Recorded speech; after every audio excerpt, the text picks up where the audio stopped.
ಉತ್ತರ ಕನ್ನಡದಲ್ಲಿ ಹೆಚ್ಚಾಗ್ತಲೇ ಇದೆ ಭೂಕುಸಿತ ಪ್ರಕರಣಗಳು. ಇದೀಗ ಅನ್ಮೋಡ್ ಘಟ್ಟದ ಹೆದ್ದಾರಿಯಲ್ಲಿ ಮತ್ತೆ ಭೂಕುಸಿತ ಉಂಟಾಗಿದೆ. ಸೆಪ್ಟೆಂಬರ್ 2ರವರೆಗೆ ಭಾರಿ ವಾಹನಗಳ ಸಂಚಾರಕ್ಕೆ ಈಗ ನಿರ್ಬಂಧವನ್ನ ಹೇರಿದ್ದಾರೆ, ನಿಷೇಧ ಇದೆ.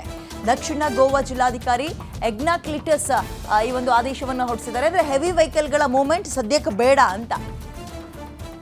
ಉತ್ತರ ಕನ್ನಡ ರಾಮನಗರದಿಂದ ಗೋವಾ ಹೋಗುವ ರಸ್ತೆ ಸರ್ವೆ ವರದಿ ಬಂದ ಬಳಿಕ ಮುಂದಿನ ನಿರ್ಧಾರ ಏನು ಅನ್ನೋದನ್ನು ತಗೊಳ್ತಾರೆ. ಓಕೆ, ಈಗ ಹೆಚ್ಚಿನ ಭೂಕುಸಿತಗಳಾಗ್ತಾ ಇರೋ ಹಿನ್ನೆಲೆಯಲ್ಲಿ ಈ ನಿರ್ಧಾರಕ್ಕೆ ಮುಂದಾಗಿದ್ದಾರೆ. ಉತ್ತರ ಕನ್ನಡ ರಾಮನಗರದಿಂದ ಗೋವಾ ಹೋಗುವಂತಹ ರಸ್ತೆ ಅಲ್ಲಲ್ಲಿ ಭೂಕುಸಿತಗಳಾಗ್ತಾ ಇವೆ. ಈ ಬೆನ್ನಲ್ಲೇ ಹೆವಿ ವೆಹಿಕಲ್ಗಳು ಅಂದರೆ ಈ ದೊಡ್ಡ ಈ ಟ್ರಕ್ಕು, ಬಸ್ಸು ಹಿಂಗಿರುತ್ತವಲ್ಲ, ಇವನ್ ಹೆವಿ ವೆಹಿಕಲ್ ಅಂತ ಕರಿತೀವಿ ನಾವು, ಅವುಗಳ ಓಡಾಟಕ್ಕೆ ನಿಷೇಧ ಹೇರಿದ್ದಾರೆ. ದೊಡ್ಡ ಪ್ರಮಾಣದಲ್ಲಿ ಭೂಕುಸಿತಗಳು ಆ ಭಾಗದಲ್ಲಿ ಉಂಟಾಗ್ತಾ ಇದೆ.